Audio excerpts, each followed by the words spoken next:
Salut à tous, c'est Palawan et on se retrouve aujourd'hui pour débriefer l'épisode 8 de koh les 4 terres. Épisode de la réunification sur lequel il va y avoir pas mal de choses à dire. Alors vous allez voir, on va un peu changer encore le format de ce débrief. On n'aura plus de dynamique de tribu forcément puisqu'il n'y a plus qu'une seule tribu. Mais on va cette fois revenir sur les 5 points à retenir de cet épisode. Donc, ce sera vraiment l'occasion d'analyser un peu les stratégies et comment se place chacun, quelles sont les alliances qui vont s'opposer au cours de cette deuxième partie d'aventure. Et on reviendra également en fin de vidéo sur les pronostics que j'ai fait la semaine dernière, parce que vous allez voir que je vais modifier quelques petites choses. Alors bon, je vais rester un peu sur les pronostics que j'avais fait jusqu'à présent, mais voilà, je vais peut-être un peu les commenter et dire pourquoi ils ne sont plus forcément d'actualité après seulement un épisode par rapport à quand j'avais fait ces pronostics. On va tout de suite commencer par mon avis général sur l'épisode. C'est un épisode plutôt sympathique, franchement. Alors, un peu en demi-teinte, je l'avais, parce qu'il y a des choses que j'ai beaucoup aimé dans cet épisode et d'autres que j'ai moins aimé, mais on va y revenir par la suite. J'étais peut-être un peu déçu parce qu'on a toujours de très grosses attentes forcément sur ce genre d'épisode. C'est supposé être l'épisode de la réunification, vraiment l'apothéose, vraiment un épisode qui est souvent parmi les meilleurs de la saison. Là, je crois pas que c'était forcément le cas, même s'il y avait de très bonnes choses dans l'épisode. Voilà, il y a d'autres choses qui m'ont un peu déçu, je dois l'avouer, dans cet épisode. Donc, c'est plus, disons, voilà, un sentiment mitigé, même s'il y a beaucoup de positifs. En fait, ce que je crains, c'est surtout pour la suite de l'aventure. Je dois avouer que je ne m'attendais pas forcément à la direction que semble pour l'instant prendre la saison. Et j'ai un peu peur que ça nous annonce une suite d'aventure pas aussi intéressante que je l'aurais espéré. Alors, on va tout de suite passer aux 5 points à retenir dans cet épisode. Et on va commencer donc par le premier point qui est forcément pour l'épisode des ambassadeurs. Les ambassadeurs, avec donc 2 ambassadeurs issus de l'ex-tribu de l'Est, la tribu verte, avec Adja, donc côté rouge, et Loïc côté jaune. Et on a vu tout de suite 2 stratégies vraiment très différentes s'affronter. Un Loïc qui lui était prêt vraiment à se sacrifier pour l'équipe, à aller jusqu'à la boule noire, alors que côté rouge, comme personne ne voulait vraiment faire ça, ils ont envoyé une Adja qui était prête à tout pour négocier. Malheureusement, elle est tombée un peu face à sa kryptonite, à la personne de Loïc, qui lui, très franchement, n'aurait, je pense, pour rien au monde vendu quelqu'un de son équipe. Donc Adja était très vite, très rapidement obligé de sacrifier quelqu'un de sa propre équipe, pour la personne de Marie-France. Un choix qui, je dois l'avouer, ne m'a pas vraiment surpris. C'est un choix un peu facile, un choix consensuel. Et dès que j'ai vu qu'Adja était sélectionné côté rouge, très franchement, je ne donnais pas cher de la peau de Marie-France. Parce que voilà, elle a déjà été éliminée auparavant. Elle a des alliés certes, mais voilà, elle n'est pas non plus... ce n'est pas non plus totalement illogique qu'elle soit éliminée à ce stade, disons, elle a quand même fait son aventure. Donc ça n'a pas choqué grand monde, y compris elle, et j'ai trouvé d'ailleurs la réaction de Marie-France très digne après sa sortie aux ambassadeurs. Je l'ai trouvé vraiment très juste, elle a tout de suite dit que voilà, c'était de sa faute à elle, qu'elle aurait dû se proposer pour aller aux ambassadeurs pour prendre son destin en main, et que voilà, elle ne l'a pas fait, et que du coup elle mérite son élimination. C'est une réaction qu'on voit très rarement dans koh pour ne pas dire jamais. Je crois que c'est la réaction la plus digne que j'ai vue suite aux ambassadeurs. Et ça, franchement, ça honore sa sortie et ça montre que voilà, c'était une aventurière certes qui a été éliminée dès le premier épisode, mais qui méritait finalement voilà d'aller un peu plus loin. On l'a vu, franchement, alors certes, elle n'a pas forcément brillé dans le reste de l'aventure, mais pour quelqu'un qui avait été éliminé en premier, on s'est rendu compte qu'elle avait finalement plus à proposer que ce qu'elle avait montré dans un premier temps. Et son retour, je pense, lui a fait beaucoup de bien. Donc c'était plutôt positif de ce point de vue-là. À noter également, du point de vue des ambassadeurs, que ça a été vraiment des ambassadeurs expéditifs. Ça fait partie des points que j'ai moins aimé dans cet épisode. On n'a même pas vu réellement le choix autour du nom de Marie-France. La dernière séquence qu'on voit sur l'île de l'exil aux ambassadeurs, tiens, ça me permet de faire une petite parenthèse, de dire voilà, l'île de l'exil a un peu de nouveau servi. J'avais dit à quel point c'était une nouveauté totalement transparente. Bon, ils l'ont réutilisé pour les ambassadeurs, ça n'avait absolument aucun impact, ça aurait pu être tourné à peu près n'importe où. Bon, ils ont utilisé Géo de l'exil pour dire voilà, on n'a pas oublié cette nouveauté. Bon, ça n'a pas apporté grand chose, c'était une petite parenthèse. Mais donc du coup dans ces séquences, la dernière des séquences qu'on a vues, c'est justement quand Adja avouait ne pas être prête à aller à la boule noire et devoir sacrifier quelqu'un de son équipe. Mais après ça, on n'a plus rien vu, on n'a même pas vu Loïc et Adja s'entendre sur le nom de Marie-France. On n'a pas vu non plus Denis Brognard sceller le pacte, comme il le fait habituellement, en revenant vers les candidats et en leur demandant de confirmer le nom de l'aventurier éliminé. Donc ça m'a vraiment beaucoup surpris. Je crois que c'est la première fois même de l'histoire de Koh-Lanta qu'on ne voit pas justement ce deal des ambassadeurs jusqu'au bout. Donc c'est un peu dommage, j'ai trouvé. Ça a été un peu expédié cette sortie de Marie-France, même si elle était logique, même si elle n'était pas surprenante. J'ai trouvé ça un peu dommage qu'on ne voit pas complètement les tractations des ambassadeurs. Deuxième point à retenir, c'est l'épreuve d'immunité. Je ne vais pas dire grand chose sur l'épreuve de confort, que j'ai trouvé plutôt risible très franchement.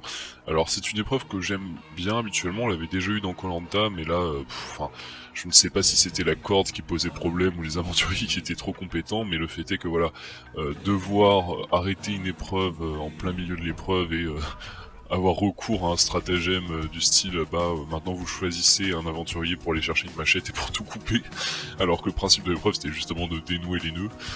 Je trouve ça un peu dommage, franchement. Bon, c'est comme ça, mais voilà, c'est une épreuve qui était ratée, il faut le dire. Mais pour l'immunité, parcours du combattant, donc voilà, un grand classique de Koh-Lanta, moi c'est une de mes épreuves préférées personnellement. Et très franchement, on a eu une bonne compétition, je trouve, cette année, en particulier chez les garçons, vraiment.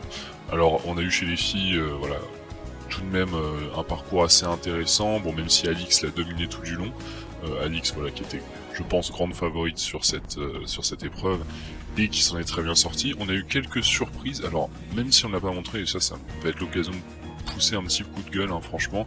On a très peu vu, ensuite, après le premier arrivé, ou la première arrivée, on n'a pas vraiment vu les ordres d'arrivée. Le montage a préféré se concentrer par exemple sur une Adja qui n'arrivait pas à passer le troisième obstacle, il me semble, enfin cette espèce de mur là où on devait se tenir avec les cordes. Mais le montage n'a pas vraiment montré qui arrivait en deuxième, troisième, etc. Et c'était vraiment dommage parce que c'est souvent intéressant de voir qui s'en est bien sorti. Ça permet aussi d'avoir des informations pour la suite, de qui sera performant sur les épreuves d'immunité. Et là, en fait, on ne peut que le deviner, soit au travers de quelques images qu'on a vues, soit au travers de déclarations des candidats. Et apparemment, ce serait Ava, qu'on a très peu vu jusqu'à présent, qui serait arrivé deuxième juste après Alix. Donc ça m'a particulièrement surpris. Lola aussi s'en est très bien sortie, apparemment elle est arrivée troisième. Donc ce sont de belles performances, très franchement. Et voilà, donc c'est plutôt intéressant à noter voilà que Adja, ça j'y reviendrai, mais a fait vraiment un parcours affreux. Enfin c'est assez hallucinant pour quelqu'un, même dans les conditions de survie dans lesquelles ils sont, hein, parce qu'ils finalement ils partagent tous les mêmes conditions de survie. Quelqu'un voilà comme Adja qui est quand même une sportive professionnelle qui n'arrive pas à passer ce genre de mur, enfin c'est un peu un peu gênant pour elle, je trouve, mais bon. Donc voilà pour le parcours féminin, mais pour le parcours masculin, c'était très relevé. On a eu vraiment une belle compétition. Un Dorian qui au début vraiment survolait le parcours, qui a assez vite fait le trou avec ses opposants, mais qui s'est fait avoir comme beaucoup avant lui sur les cordes. Je pense qu'il a quand même compris que c'était l'obstacle vraiment clé et qu'il ne fallait pas tomber, sauf qu'il a malheureusement pris trop de temps sur le début des cordes. On a vu qu'il n'avait pas adopté la bonne technique, il s'est mis vraiment au milieu des cordes, là où les cordes sont les plus lâches, et il s'est mis à plat ventre, ce qu'il ne faut pas faire. D'ailleurs on a vu que Loïc lui avançait beaucoup plus vite avec la bonne technique, en se mettant justement proche du bord des cordes, donc proche du bord du cadran qui tenait les cordes, donc là où les cordes sont plus tendues, ce qui permet d'avoir un meilleur équilibre, une meilleure assise. Et il s'était mis à 4 pattes, donc c'est ça qu'il faut faire en général si un jour vous participez à Koh-Lanta, retenez-le, c'est ça qu'il faut faire, c'est se mettre donc sur le côté. Alors là c'est vrai qu'il y avait quelque chose d'un peu particulier cette année, c'est que vraiment il ne fallait pas toucher le bord. Alors je crois que c'était déjà le cas les années précédentes, mais là vraiment Denis Brognard a insisté là-dessus, qu'il ne fallait pas toucher le bord du cadran qui tenait les cordes, sinon on devait repartir du début. Donc ça a peut-être psychoté un peu, enfin fait psychoter Dorian, ce qui a expliqué qu'il se soit mis vraiment au milieu de l'obstacle, mais ce n'était pas la bonne technique. Et on a eu un finish après 2 palissades. C'était assez intéressant d'avoir 2 palissades aussi parce que ça apportait encore un peu de suspense à la fin de l'épreuve. On a eu ce finish qui, forcément, si vous suivez Koh-Lanta depuis longtemps, a dû vous rappeler un autre finish. Dites-moi en commentaire si vous avez deviné de quoi je parle. Je trouve que ce finish-là ressemblait énormément à l'autre finish d'une saison assez ancienne, avec 2 aventuriers, dont un que j'aime beaucoup, que j'aimerais beaucoup revoir, qui n'est jamais revenu d'ailleurs dans Koh-Lanta, et 2 aventuriers qui ont en plus, je trouve, voilà, des personnalités et même un lien qui n'est pas si éloigné que ça de celui de Loïc et de Dorian. Mais bon, bref, donc si vous avez deviné, je vous invite à laisser ça en commentaire, mais le fait est que voilà, Loïc a dépassé Dorian au finish avec la chute de Dorian juste sur la dernière palissade, d'où aussi ma comparaison avec l'ancienne saison dont je vous parlais. Mais voilà, donc c'était une épreuve assez disputée avec un Loïc plutôt gagnant surprise, hein, on s'attendait tous je pense à Dorian, et une finale dans laquelle Alix remporte l'immunité. Et également cède son collier à Dorian, mais ça on y reviendra dans un point suivant. Troisième point à retenir, et qui m'a personnellement beaucoup surpris et un peu déçu, je dois l'avouer, c'est la binarité jaune-rouge, vraiment. Le schéma classique de Koh-Lanta qu'on retrouve, et je trouve ça très dommage pour une saison où on a eu justement jusqu'à présent, voilà, pas mal de stratégies, bon, ça reste très très basique, hein, mais c'est Koh-Lanta, il faut pas l'oublier.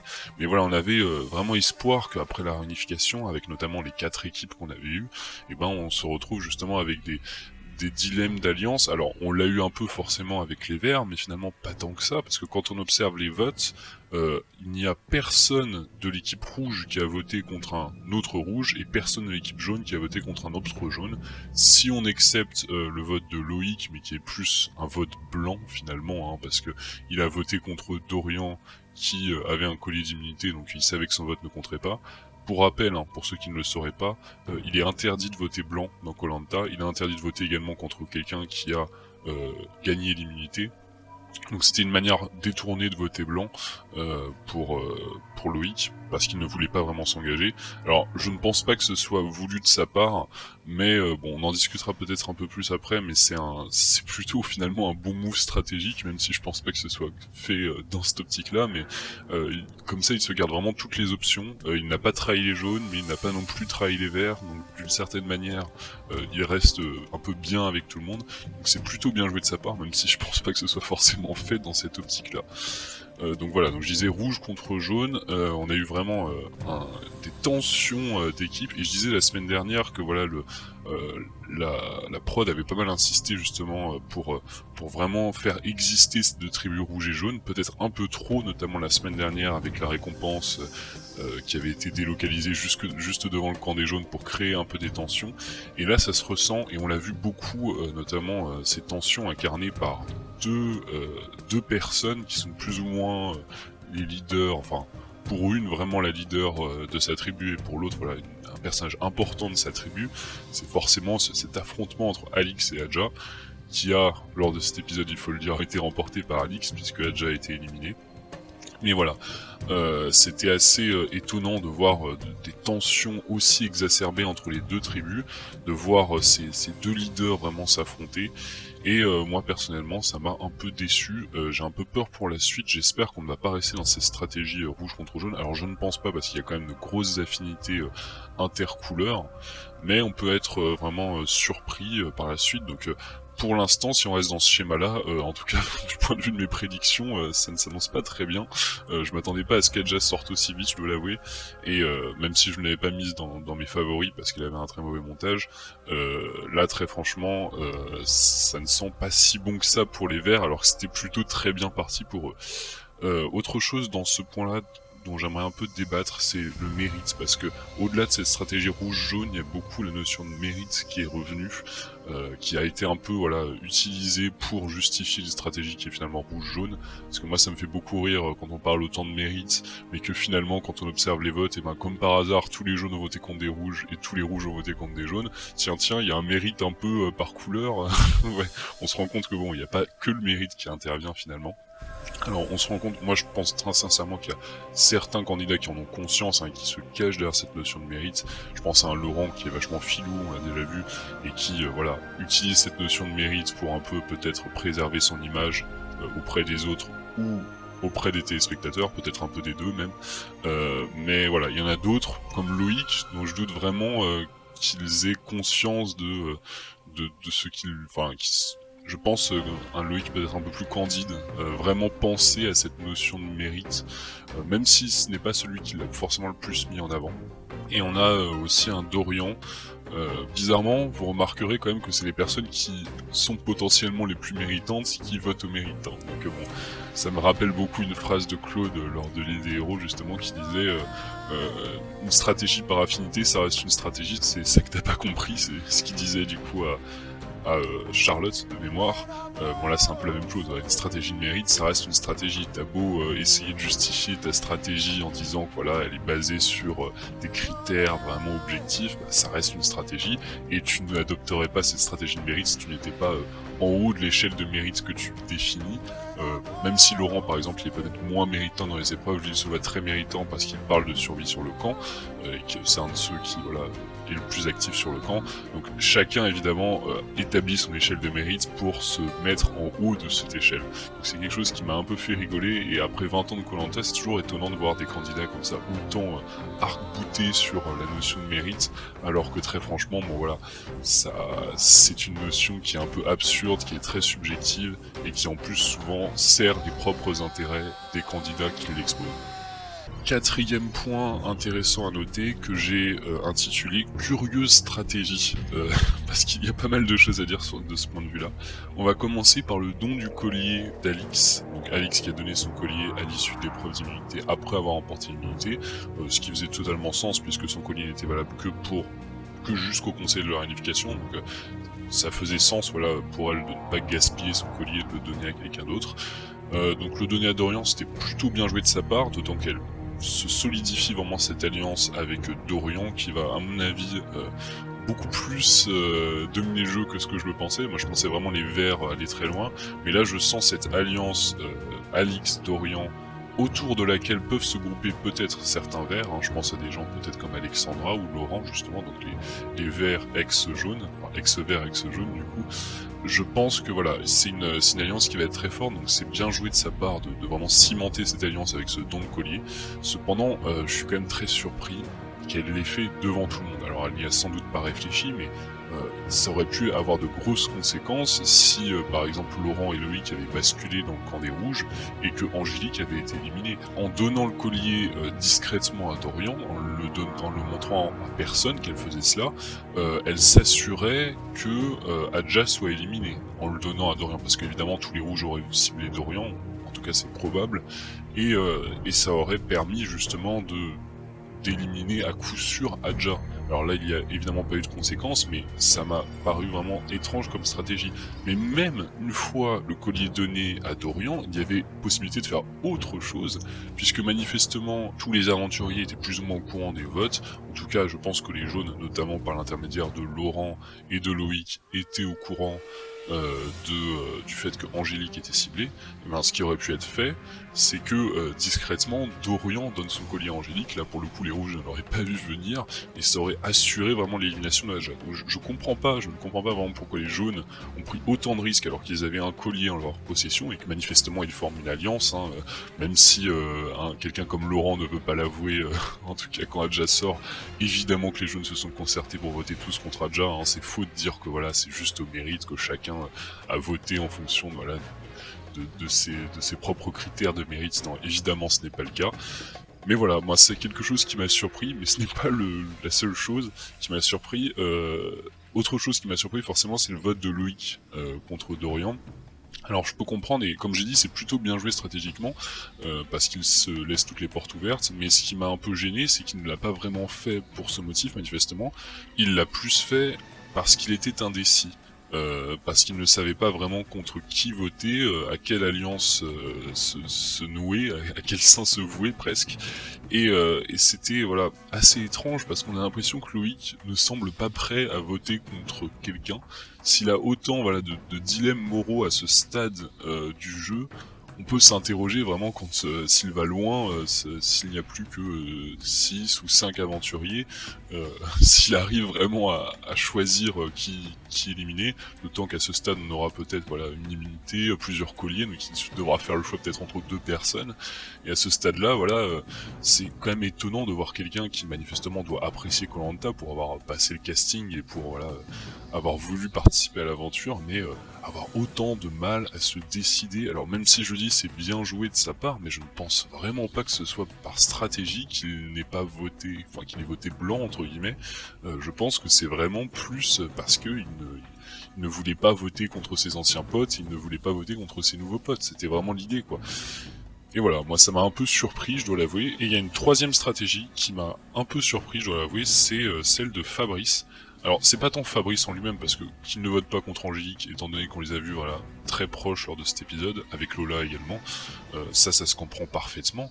Mais pourquoi à ce moment-là, les rouges ont-ils voté contre Angélique en sachant pertinemment qu'ils perdraient un membre de leur alliance? Alors je pense qu'il y a eu peut-être une volonté des rouges de rallier à eux facilement Laurent notamment, qui était assez critique envers Angélique, mais franchement c'est possible, mais je ne suis vraiment pas sûr que ce soit le cas, parce que les rouges n'avaient a priori aucun moyen de savoir que Laurent était critique d'Angélique, donc c'était peut-être voilà un moyen de cibler, mais je pense que c'était plus parce que Angélique était une cible facile, mais ils auraient pu cibler quelqu'un d'autre très franchement dans la tribu. Alors je me dis en y réfléchissant finalement que c'était un peu compliqué pour eux, parce que les deux cibles évidentes, Alix et Dorian, avaient tous deux voilà un collier ou une immunité, mais ils auraient pu tenter de cibler Jodie par exemple. Alors certes, Brice s'y serait sans doute opposé, mais moins qu'un Fabrice pour Angélique par exemple.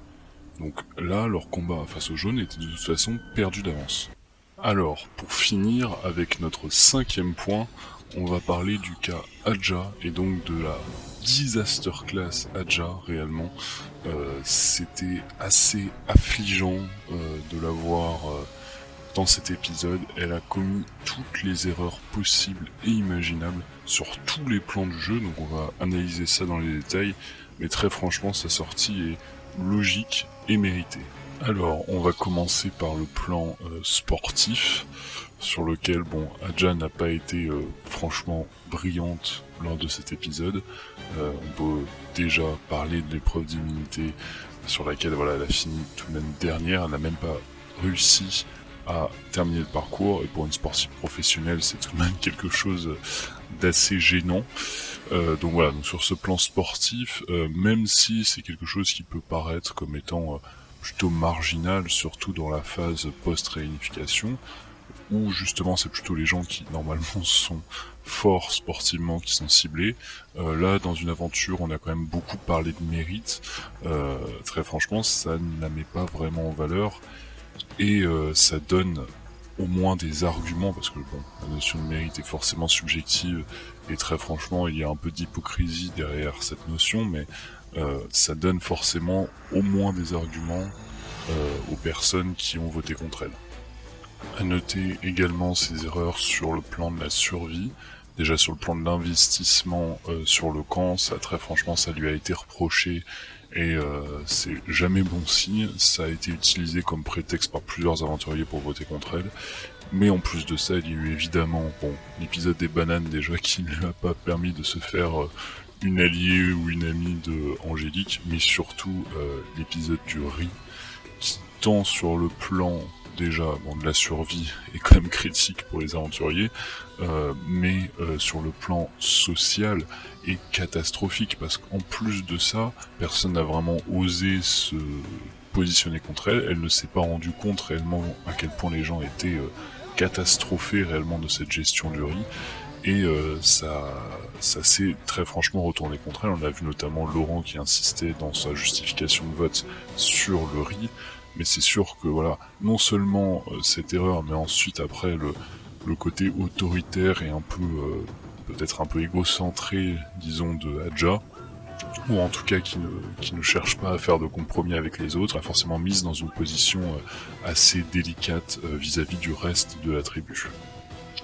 À noter également un détail, je pense, qui est passé un peu inaperçu pour beaucoup de gens, mais qui est tout de même très important, c'est le fait qu'Adja n'ait pas réellement sécurisé ses anciens alliés, notamment Alexandra, euh, en n'allant pas les voir, en ne discutant pas avec eux, et on voit à quel point l'affect est quelque chose d'important pour Alexandra, on le voit depuis le début de cette aventure, et là le fait que Adja ne soit pas revenue vers elle, qu'elle ait compté sur sa voix un peu par défaut, ou peut-être qu'elle ait sacrifié sa voix en se disant bon ça passera, même si Alexandra vote contre moi, j'aurai de toute façon Loïc et Laurent. C'était vraiment une vraie erreur stratégique parce que je pense qu'Adja aurait pu, en se rapprochant un peu d'Alexandra, en discutant avec elle après la réunification, elle aurait pu peut-être se rallier son vote. Bon, ça aurait été difficile, mais elle aurait pu au moins essayer. Là, elle n'a même pas fait ces efforts-là. Je ne suis pas certain qu'elle ait réellement non plus fait beaucoup d'efforts avec Laurent et Loïc. On a vu qu'elle voyait vraiment, qu'elle avait déjà une image négative de Laurent qui était figée. Alors, qui peut être vrai, mais dans tous les cas, il fallait aller vers lui, il fallait essayer de négocier avec lui, essayer de lui présenter les avantages de rester entre verts, et je trouve ça assez étrange, voilà, qu'elle se soit un peu isolée, qu'elle ait compté sur les voix un peu par défaut des ex-verts, sans penser réellement à justement aller sécuriser ses alliances. Voilà donc pour les 5 points à retenir de cet épisode. Donc à noter, je vais revenir un peu sur les pronostics que j'avais fait la semaine dernière, et on va s'apercevoir que voilà, ils ne sont plus forcément d'actualité. Je dois avouer que je n'avais pas prévu cette élimination de Adja, et que ça sent plutôt mauvais pour les Verts, pas seulement parce qu'Adja a été éliminé, mais surtout parce qu'il y a maintenant manifestement deux tribus, une rouge et une jaune, et donc plus vraiment d'ex-verts. On a vu des ex-verts qui votaient contre une autre ex-verte en la personne d'Adja, donc ça sent très mauvais pour eux. Enfin, très mauvais pour eux, en particulier je pense pour les Verts de la tribu rouge, et en particulier pour pourtant une personne qui était parmi mes favoris, même peut-être celle que j'avais annoncé ma favorite, à savoir Joaquina, parce qu'autant Bertrand Kamal, je pense, pourra s'en sortir grâce à son social qui est excellent, autant Joaquina, je la vois vraiment avoir des difficultés. Alors je ne sais pas si elle sera une cible prioritaire, mais le fait est que voilà, du fait qu'il y ait Lola et Angélique dans la tribu jaune, et que les jaunes ne puissent pas se permettre encore à ce stade de perdre deux voix, je pense que Fabrice est plutôt en sécurité pour le prochain conseil. Je pense également que quelqu'un comme Brice sera sauvé par un Dorian, donc ça laisse finalement assez peu de possibilités parmi les aventuriers restants.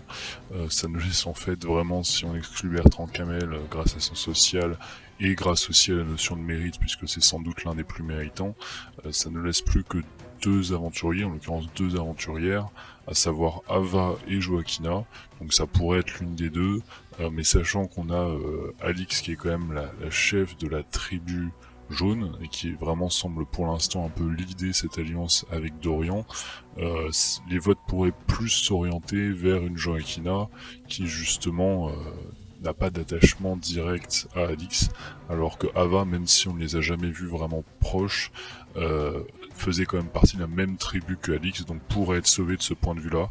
Et Joaquina et son profil un peu passe-partout, ça pourrait finalement lui se retourner contre elle.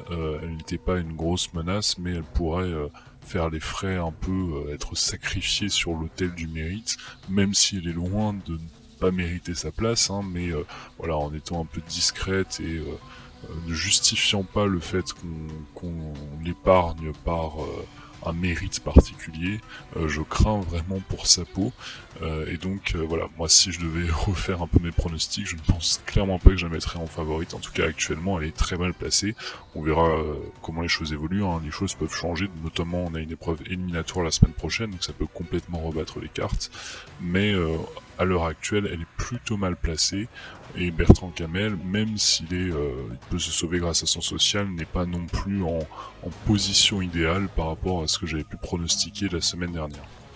À noter également le bon repositionnement de Alix et Dorian. Alors autant Alix, je ne pense pas qu'elle gagnera, je suis même quasiment certain qu'elle ne sera pas la gagnante finale, car son montage, et on l'a encore vu lors de cet épisode, n'est pas seulement positif, il est même plutôt négatif sur certains points. On l'a vu notamment s'opposer assez fermement à certains de ses coéquipiers au début de cet épisode, notamment à Alexandra. Ça, c'est forcément quelque chose qui est mal vu du point de vue du téléspectateur, puisque Alexandra est tout de même la principale protagoniste de cette aventure jusqu'à présent. Donc le fait voilà de la voir aussi sèche, aussi directive avec quelqu'un comme Alexandra, forcément c'est quelque chose de négatif. Et donc Alix, je ne la vois pas aller au bout, même si elle s'est très bien repositionnée. Je pense qu'elle finira par être éliminée par ses propres coéquipiers, ou peut-être qu'elle perdra quelque part pendant la finale, si elle arrive jusque là, mais je ne la vois franchement pour l'instant pas aller jusqu'en finale. Dorian en revanche lui s'est très bien repositionné et je pense que c'est un des candidats les plus sérieux à la victoire finale. J'avais dit s'il y a un gros retournement il est possible que Dorian aille jusqu'au bout et j'estime que cette sorte de pré-Pagonging est un gros retournement. Alors on verra si ça se poursuit, mais si on garde vraiment cette alliance, enfin ces alliances rouge contre jaune et jaune contre rouge en l'occurrence plus, je pense que on est bien parti pour avoir potentiellement un Dorian vainqueur final. À noter également Loïc qu'on a beaucoup plus vu lors de cet épisode. J'avais dit la semaine dernière que je ne pensais pas que c'était un candidat sérieux à la victoire finale parce que justement on l'avait trop peu vu. Je maintiens cette position sur le fait qu'on l'a trop peu vu lors des premiers épisodes, même si le fait qu'on le voit autant forcément maintenant me fait un peu douter, mais je pense sincèrement que même s'il est très probable qu'il aille loin, je pense même qu'il ira jusqu'en finale, enfin, la finale à 5 en tout cas. Je pense qu'il ne remportera pas la victoire finale, sinon on l'aurait beaucoup plus vu dans la première partie de l'émission. Je ne suis même pas sûr qu'il y ait eu un confessionnal par épisode au début de l'aventure, ce qui est quand même quelque chose d'assez rédhibitoire. Hein. Si vous n'avez pas de confessionnaux au début de l'aventure, vous pouvez être à peu près certain que vous n'avez pas gagné la saison. Donc c'est voilà plutôt mal barré pour mes pronostics, même si voilà certains de mes favoris, je pense à une Alexandra, je pense à quelqu'un comme Dorian, ou même une Lola qui n'est pas si mal positionnée que ça, ont toujours de bonnes chances de remporter la victoire finale. Voilà, c'est tout pour aujourd'hui. N'hésitez pas à me dire ce que vous avez pensé de cet épisode dans les commentaires. N'hésitez pas à me donner une nouvelle fois vos pronostics, vos favoris à la victoire finale, quels sont vos candidats préférés.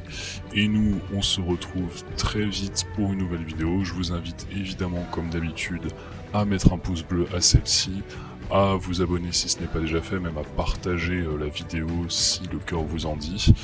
Et on se retrouve très vite, donc j'ai dit pour le prochain débrief, mais également pour de nouvelles vidéos. J'ai plusieurs vidéos en préparation qui devraient normalement bientôt sortir. On se retrouve très vite. Ciao à tous.